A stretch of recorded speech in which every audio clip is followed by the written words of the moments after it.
Right back at it with part 4. I think it's part 4, yeah. And of course, my phone goes off right as I move to set my timer. So, we're starting to do some operations. In fact, we'll be doing some more operations coming up. Ooh, here's a neat little event chain. 10 Germans, 32 English, and 20 residents of Reichskommissariat Norwegian boarded the Ju-152 crewed by 7 Germans at London's Heathrow Airport. Each had their own purpose for taking flights to Bergen, vacation like Colonel Nicolas Roche and the Hudson family. Returning from a business trip like Druntheim radiologist Harold Arbacke. Many had reasons to fly to RK Norwegian, but some had a different purpose than any other of the passengers. I can speak. A few minutes after England had disappeared behind them and the flight was over the North Sea, a woman got out of her seat at the back of the aircraft and walked to the front. When a stewardess asked if she needed some sort of assistance, a woman pulled out a pistol and put it to the stewardess's head. A man jumped up and brandished a pistol as well, yelling, "Don't move! Hands above your head or she gets it!" He then rushed forward and opened the door, waving the gun in the faces of the German pilots. In a matter of moments, they had taken control of the plane. Many of the passengers were horrified. Colonel Roche, worried about what would happen if these hijackers found out about his Luftwaffe service, tried to eat his ID card subtly, but was forced to shove the wadded-up ball inside a can of Fanta. Arbacke was concerned that there would be a hostage situation and was not so optimistic that whoever handled the rescue would do so satisfactorily. And the Hudson family were worried the hijackers would crash the aircraft somewhere. For several hours, the passengers waited in fear.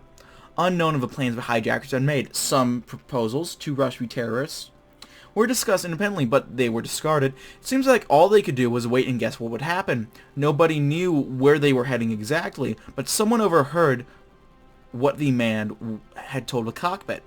Go northwest and don't stop. Ominous. Okay.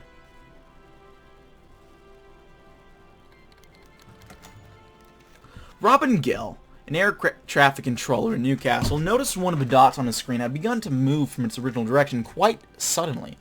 One moment it had been moving in a straight line to the east, but next it seemed to be moving northwest. A classic 60s action movie style, I know. It even is the 60s, so it's appropriate. One moment it had begun... Oh, I already read that. This caught his attention, and he immediately raised the question to his supervisor. They looked up and they got the name of the flight, Lufthansa 302, a Ju-152 flying from London to Bergen. Newcastle tried contacting Lufthansa 302 and asked them what they were doing. Lufthansa 302 did not respond. They tried raising the plane several more times on different frequencies that civil airlines in the pact frequently used. Nothing. Lufthansa 302 either couldn't or outright refused to respond. The flight was still headed towards the northwest. A sudden change in direction and refusal to communicate led the flight control to one conclusion. Newcastle reported to London. They believed Lufthansa 302 had been hijacked, assailants unknown. London was shocked and ordered all outgoing flights temporarily halted while they tried to get a handle on how bad the situation really was. Berlin was informed within the hour and alarms went off as they tried to scramble fighters to intercept the aircraft. Lufthansa was horrified and gave a list of the people who had bought tickets, English, German, and Norwegians. Also was informed that some of their citizens were involved in a potential hijacking after that. They scrambled to find out where the plane was heading, trying to utilize the Luftwaffe to make contact. The pact tried getting all their diplomatic envoys and intelligence assets in Scotland and the OFN to figure out what was going on. All intelligence they had on HMMR was poured over to find a possible connection, some hint of the aircraft's plans, but they still had no idea. And all they could do was watch Lufthansa 302's dot eventually fly off the edge of Newcastle's radar, still moving toward the northwest. We can only wait and pray for their safety. We'll see what happens. There goes the collapse of Madagascar. After a few hours in the air and no explanation, the passengers of 302 sighted land. The seatbelt light came on as the aircraft came in for a landing. Nobody knew where they were exactly, but some passengers could tell they were somewhere in the Scottish Highlands. These passengers are so long I forgot this was a video game. Yeah.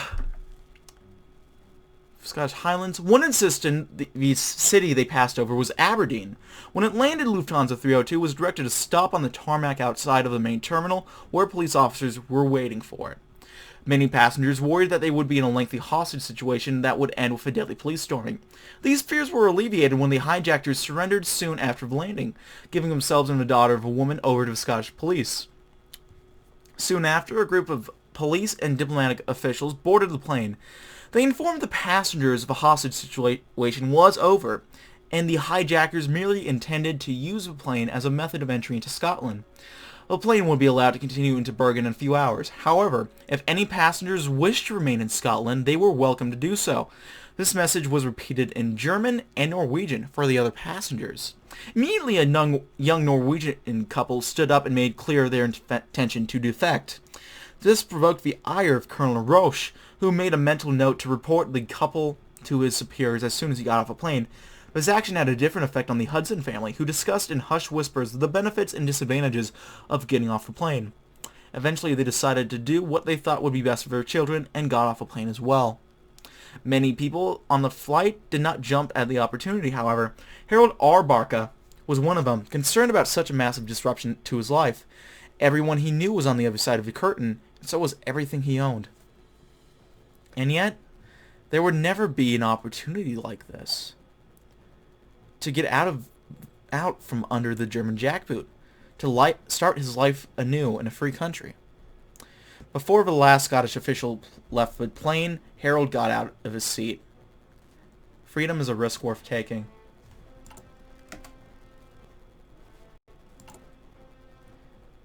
So we'll get some guns soon. Ooh. Again with another status. Okay. The first news the pact received related to the Lufthansa 302 since it dropped off in Newcastle's radar was a news report in Scotland. This is getting depressing fast. Yeah, that's what's mod for ya. Be happy we're going down a not cursed path. A Ju-152 had landed in Aberdeen, it said, and the hijackers had given themselves up to the Scottish authorities. Germany immediately contacted Scotland through diplomatic channels, demanding the hijackers be deported to the pact, and the passengers and crew be allowed to return home as well. A few hours later, Scotland responded with a flat no to any extradition, and said the aircraft had been allowed to continue to Bergen. When the aircraft arrived in Bergen that night, the passengers were taken by the Gestapo and asked to relate everything they saw or heard. It wasn't much to go on. A man and a woman pulled guns over the North Sea and demanded the aircraft turn and go to Scotland. They didn't declare any specific affiliations with any group or make statements in support of an ideology. Regrettably, several English and Norwegian citizens had agreed to stay behind in Scotland along with them. What do you mean Nazi Germany rules Europe? A relatively not cursed path. Yeah, most of the shit is relative. And it's, well, not most. A fair bit is relative in how it's not cursed. Then came the digging through all the records. Oh, wait, hold on. I skipped a paragraph. When the aircraft arrived in Bergen that night... Wait, did I? They didn't clear any... I didn't skip a paragraph. I'm smoking something. Then came the digging through all the records. The hijackers were English citizens suspected of attempting to purchase transport through the Scottish border and were being looked at when the hijacking occurred. Many in the pack, especially on the security side, weren't satisfied. There had to be a resistant component to this, they thought. They interrogated and detained close relations of the hijackers and effectors.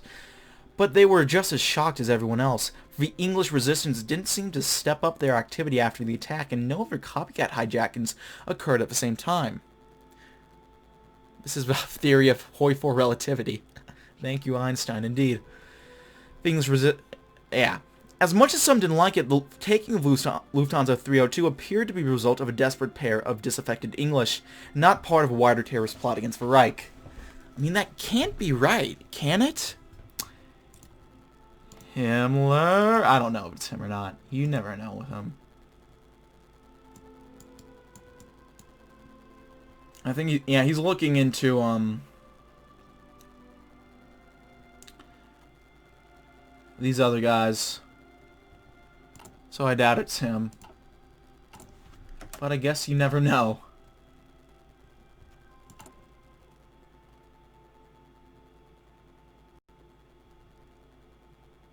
government's doing their missions now.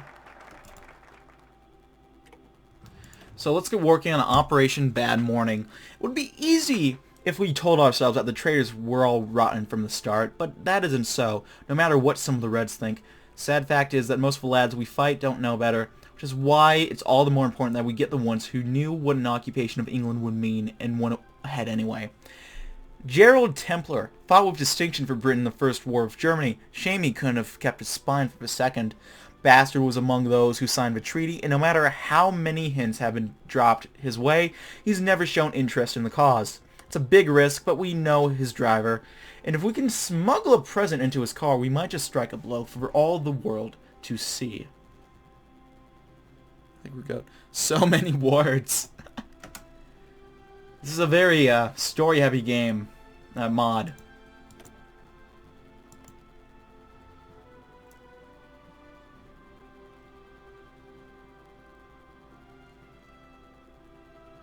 Alright, it's getting a lot of daily despotist support. Yasuda crisis. And the Japanese economy has crashed.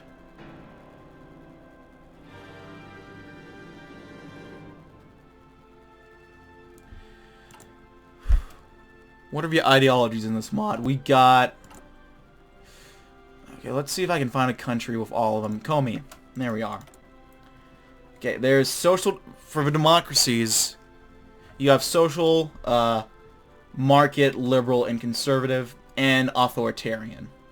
Market actually doesn't do anything. I don't think any country has a market liberal plat, so you can ignore that. For left, for the far left, you have libertarian and authoritarian socialist. Right wing, you have national socialism, despotism, fascism, ultranationalism, nationalism, and the Burgundian system.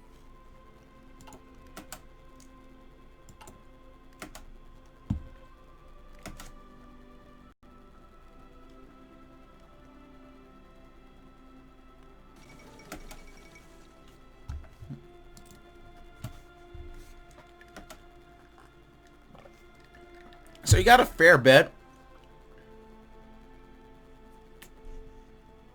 of options or ideologies. You don't often have the option to do anything with them, but or go down any of the paths depending on the country.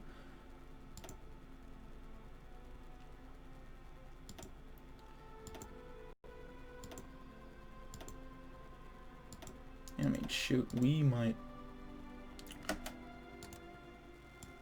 are very close to flipping East Anglia. Imagine living in Switzerland right now. I know. Ugh. Yep, Gloucestershire has swapped over to the Loyalist, or the Loyalist. Not much we can do to stop it, but we can flip over Wiltshire.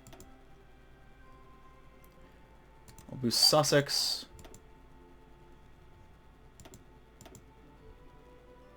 We're going to have almost no support in England, but that's fine.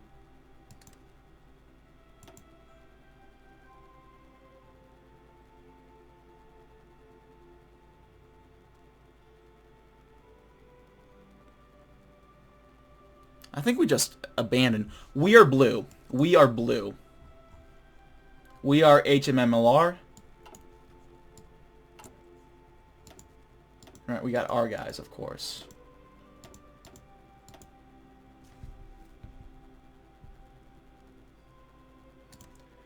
Do stab. We'll boost our popularity real quick.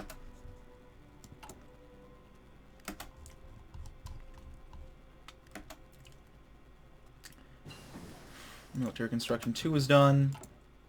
Very nice. And we're actually getting our factories built. When will this be done? In June. That'll be very nice. Can we get another done, perhaps, by that time?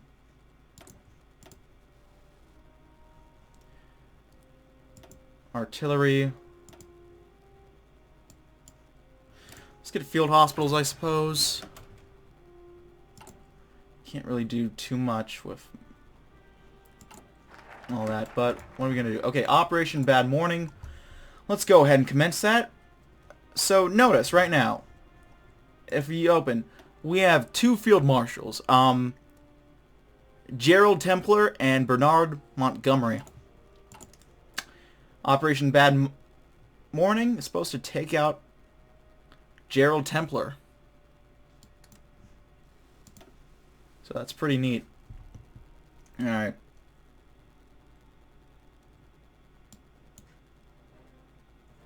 Let's do O Canada.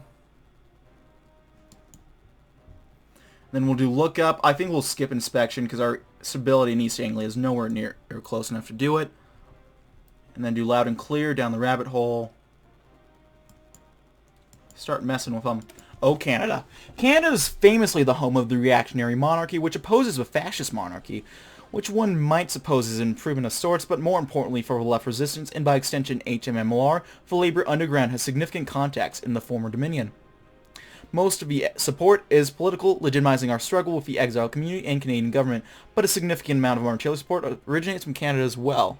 Oh, Canada. I don't know how the anthem goes. Bill Alexander is of the opinion that the revolution needs allies to survive, and thus far, few can call him incorrect. Given the events of Cable Street, Canada is a valuable lifeline. It might be time to start making extensive use of it. Not like that. Yeah.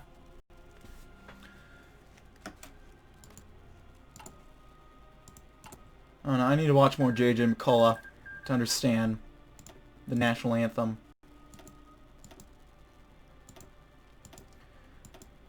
So we've gained Sussex, but we've disputed Sussex, but they've taken over Gloucestershire, which I could have expected as much. King Farouk is dead. Turns out cocaine and whores is not a viable dietary option. Someone better tell Charlie Sheen that, though. If he hasn't already found out.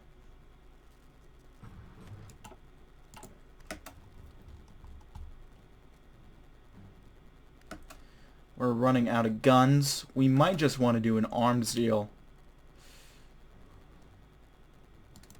Honestly, I'm thinking so. What kind of diet are you on? It's not so much of a diet as it is just me trying to eat better. I'm incorporating more fruits, less chips, less general crap. When I do go for the crappier options, I'm going for the healthier versions of the crap.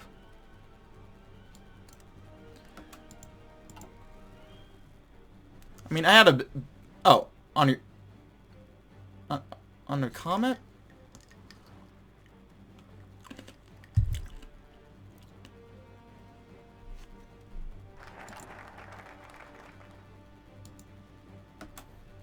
I must be blanking right now. God damn it. You said... So, oh, yeah. The king died. The Egyptian king. That was about him. Generals Michael O'More Cray and John Fredericks Boyle Combe are two of the main fascist commanders in the south of England. Cray personally helped slaughter our comrades on Cable Street, and Combe should have known better than to side with fascists, even if they did negotiate his release from Italy.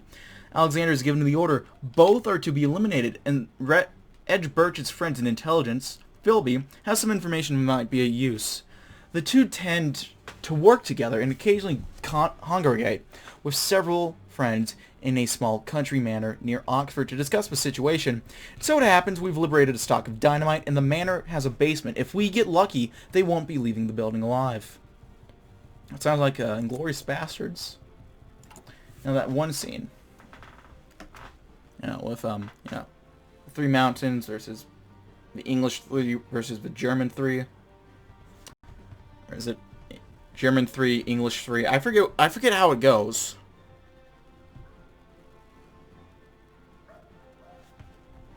All I know is that we're going to be killing some Nazis.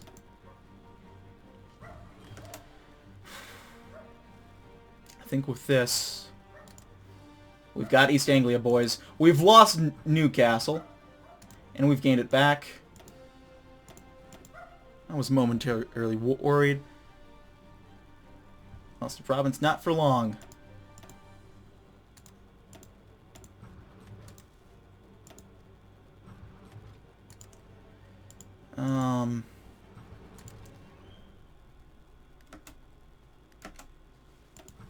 So stab. We got the other field marshal, right? Yeah, we did. Okay.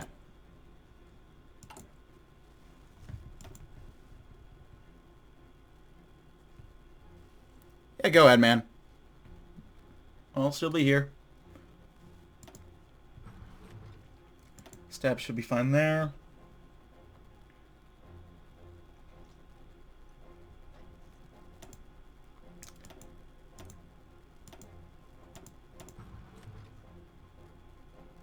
We'll do some propaganda campaigns. Hold on to our stuff the best we can. Here, I guess we'll just try to counteract the best we can. Might as well hang on to what little... I don't know.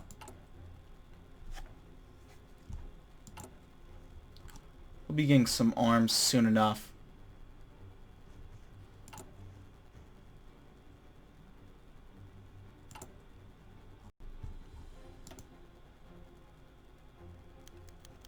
Gun shipment successful. Ooh. There we are. Oh! That's a lot of guns. That is a lot of guns. They weren't joking when they said it was a big gun shipment. As an American, that warms my heart, just to see all those guns. Especially knowing we'll be able to shoot people with it. And not only shoot people, but shoot the English in a video game. Shoot the English in a video game. With virtual guns. I'm not trying to get my channel Twitch suspended. We'll reach out to politicians. Operation Broken Telephone. Looks like we're good to do that now, so we shall. We'll get some more guns. Very nice. Okay, so I say Operation Lookup. The fascists have something of an advantage over HMMLR in terms of what their air capacity.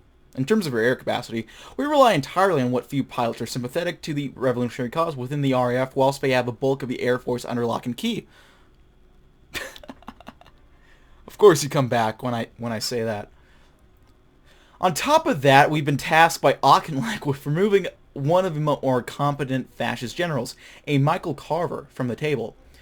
But an opportunity has arisen to kill two birds with one stone, for the fascist general set to give a speech following the inspection of several planes donated by the Reich, new planes with fearsome capacity for destruction.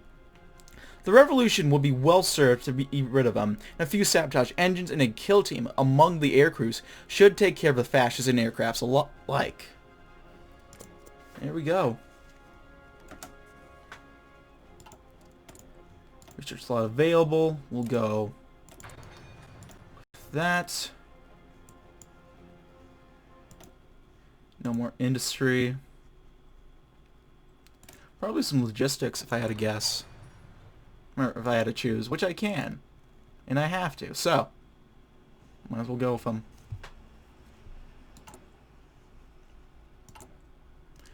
We'll see what the government does in Newcastle.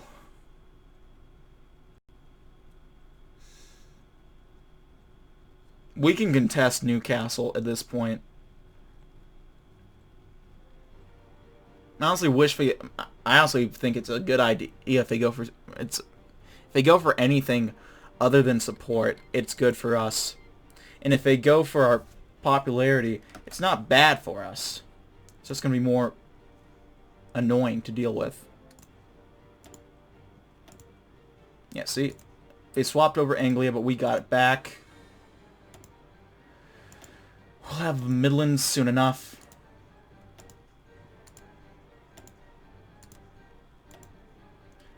Sussex has flipped over, but we'll contest that again.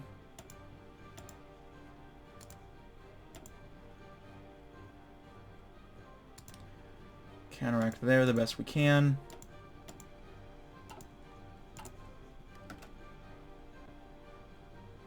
So we'll finish up Operation Look Up. War is hell. Indeed. There's not much to do in London.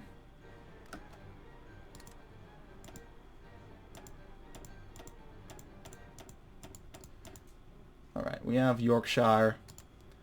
Up stab. Up popularity.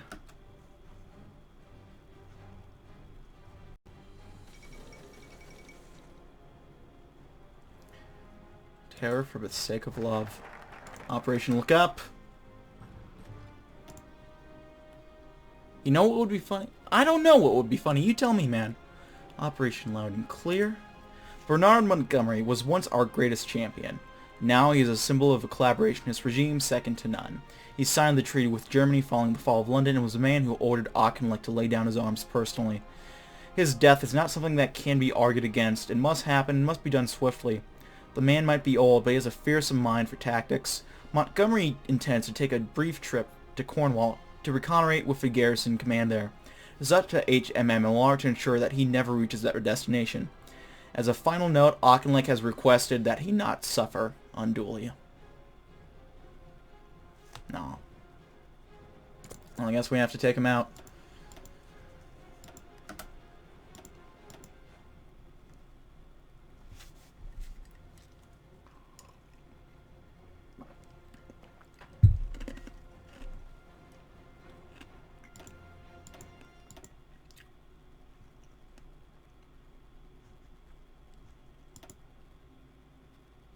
So we'll flip over Wiltshire and the West Midlands. Not quite the West Midlands this next turn, but the turn after probably. Then Wiltshire we got the Midlands, the East Midlands at least we'll be working on soon enough. Severn I think we'll be able to get by, hopefully by October. Okay, Operation Look Up.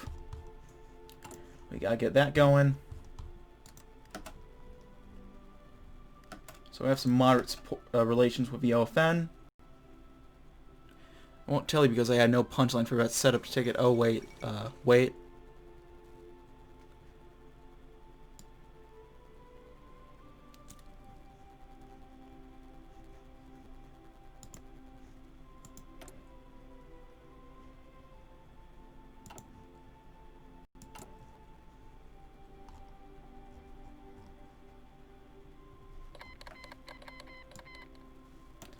Alright, so Tomsk is going against Novosibirsk. I don't know how to say it. In my experience, when Tomsk goes to war with them, they usually lose. When the AI goes against Novosibirsk, they usually lose. It usually looks good of a start, and then they lose. So, I'm not optimistic. Down the rabbit hole. Isn't this... That's just one general. It's not the biggest deal to lose that to keep him alive.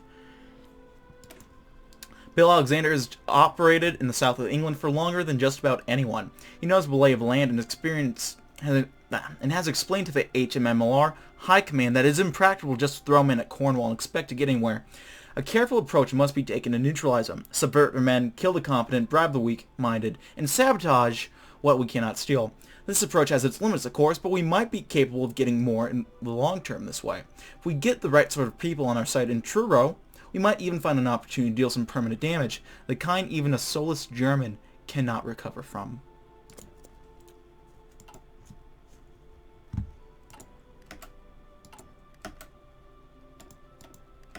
I heard soulless German and I was sold, so... Okay, let's see what they do. We got Wiltshire on our side. Not so much anymore, but there we go. Dominoes.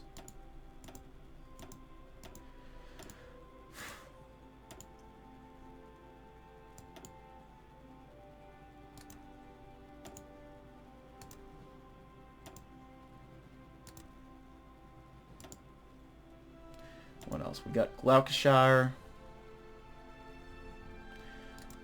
We'll see if we can flip it to neutral. Same with Oxfordshire. At least disputed. Not quite neutral. That's not the best term to use for it. London, we'll just abandon.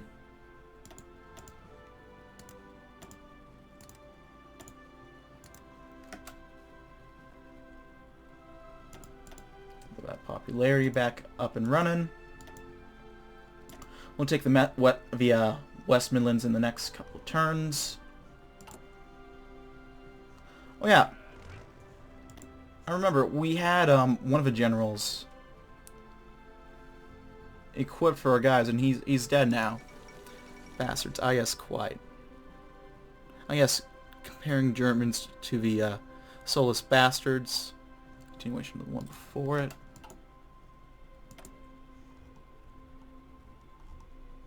Okay, Operation Loud and Clear. Here we go.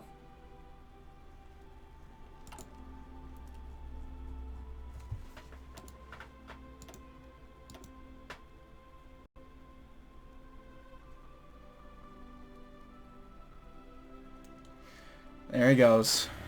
Ah. Goodbye, Bernard. You were a good guy in our timeline? Probably. Just not on this one. And I remember he was a main guy in charge of the war. Or one of the main guys for England. It's just, he's still one of the main guys for England. That's not, you know. The German garrison in Cornwall is, for the most part, well-trained, well-disciplined, and ruthlessly efficient, but every army has its weak links. In the case of a garrison, it would appear that many of the lower-ranking officers are of dubious loyalty to their valued fatherland, and more than open to taking bribes in return for looking the other way in regards to certain actions, the stealing of equipment, or not patrolling a section of beaches for an hour or two. Yeah, I was right. He was commander of the British military. Truly, the revolution has no greater ally than the incompetence of a fascist. We will render the garrison in Cornwall a lackluster ally to the traitor king. Here's hoping he quakes in his boots when he realizes it. So we're doing our mission.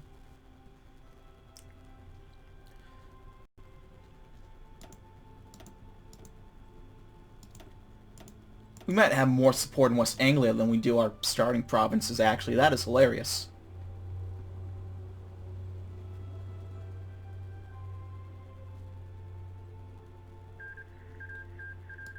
Krasnoyarsk has defeated Kemerovo.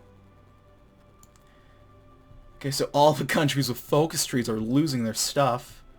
Actually, Tomsk is actually kicking some ass. Good job.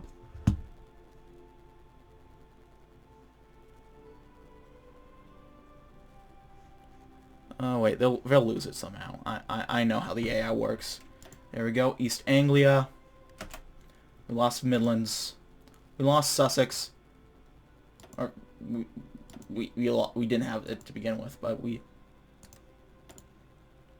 got the Midlands. This is good. Yeah, he does. He has some pretty damn good traits here too.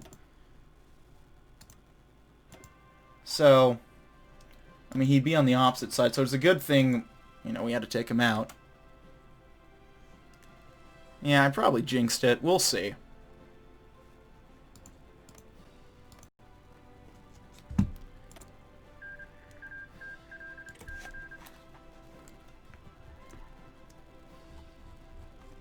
And our relations with the OFN are low. Gosh darn it.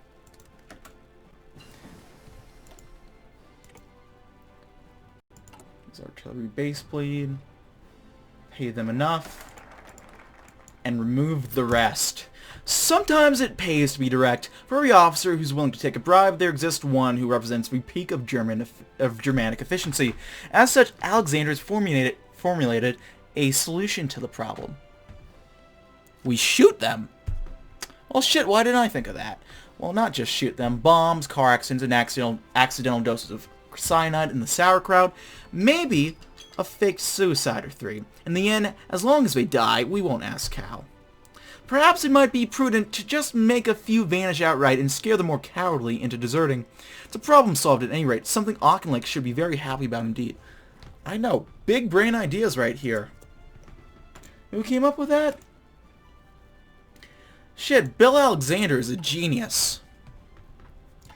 Anyway, that's the end of this recording session. Thanks for watching. As always, guys, like this video, leave a like. If not, feel free to dislike. If you want to see more of this content in the future, go ahead and hit the subscribe button for more uploads every weekday, as well as every Saturday. If you have any comments, feedback, concern, leave them in the comments section below. I read all comments again. Appreciate any all feedback you might have for me. If you want to send a few bucks more, I have a Patreon. If you want to chat or play games, I have a Twitch.